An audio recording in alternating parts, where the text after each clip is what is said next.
हाणे मसलो इहो आहे त कीअं ख़बर लॻे त अॻिलो मिस्कीन आहे या न आहे, ज़कात जो मुस्तहिक आहे या न आहे। त इन जे लाइ हमेशह इहो ज़हन में रखो त ज़कात सदक़तुल फितर उन शख़्स खे ॾियो जेको मेहनत भी करे थो पर उन जा अखराजात ज़्यादा आहिनि, मिस्कीन ऐं कंहिंखां पिने नथो। इहो उसूल ज़हन में रखो। पिनण वारा प्रोफेशनल भिकारी इहे अक्सर मालदार हूंदा आहिनि, जंहिंजो सॼो ॾींहुं धंधो ई पिनण आहे, इहे ज़कात जा मुस्तहिक न आहिनि। जेके सॼो ॾींहुं पिनंदा उन्हनि वटि आमदनी शायदि तव्हां खां वधीक हूंदी। इस्लाम पिनण खे पसंदि नथो करे। नबी साईं जी हदीस मुबारक अल यदुल उलिया खैरुम मिनल यदिस सुफला।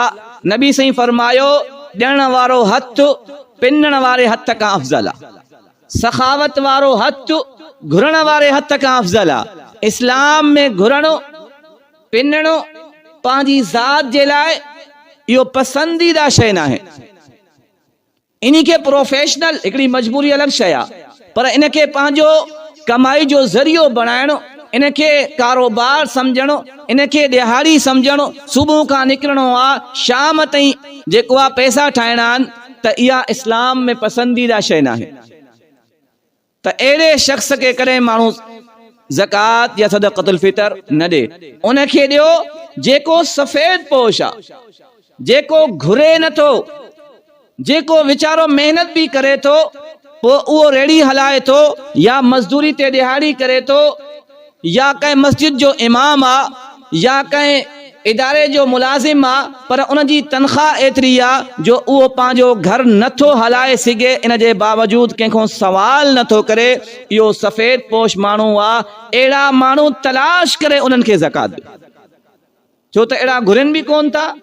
हया जे करे, इज़्ज़त नफ़्स जे करे कंहिंजे साम्हूं सवाल नथा करे। अफ़ज़ल ऐं बहितर इहा आहे त अहिड़नि माण्हुनि खे ज़कात ॾिजे। असां ॾियूं था प्रोफेशनल पिनण वारनि खे, जंहिंसां ज़कात अदा नथी थिए। चौथी शइ त सदक़तुल फितर ॾियण जो वक़्तु छा आहे, कॾहिं ॾिजे। सदक़तुल फितर ॾियण जो जेको अफ़ज़ल ऐं बहितर वक़्तु आहे, उहो ईद जे ॾिहाड़े ईद नमाज़ खां पहिरियां ॾियणो आहे। ईद जे ॾिहाड़े ईद नमाज़ खां पहिरियां, छो त सदक़तुल फितर वाजिब थींदो आहे ईद जे ॾिहाड़े फजर जो वक़्तु दाख़िल थियण खां बाद। जॾहिं सेरी जो टाइम ख़तम थींदो आहे, नमाज जो टाइम दाख़िल थींदो आहे, उन वक़्तु सदक़तुल फितर वाजिब थींदी आहे ऐं ईद खां पहिरियां पहिरियां ॾियणो आहे। जेकॾहिं माण्हू कंहिं न ॾिनो त उनखे बाद में क़ज़ा करे ॾियणो पवंदो, पर अदायगी वारो सवाब न मिलंदो। जीअं नमाज़ पाण पढ़ूं था, जेकॾहिं माण्हू ज़ुहर जी नमाज़ ज़ुहर जे टाइम में न पढ़ंदो, बाद में पढ़ंदो, त नमाज़ थी वेंदी, पर जेको वक़्त ते पढ़ण जो सवाब हुयो उहो सवाब उनखे न मिलंदो। त सदक़तुल फितर भी ईद नमाज़ खां पहिरियां पहिरियां अदा करणो, पहिरियां पहिरियां ॾियणो आहे। अल्लाह साईं सम्झण जी तौफ़ीक़ नसीब फरमाए। वाखिर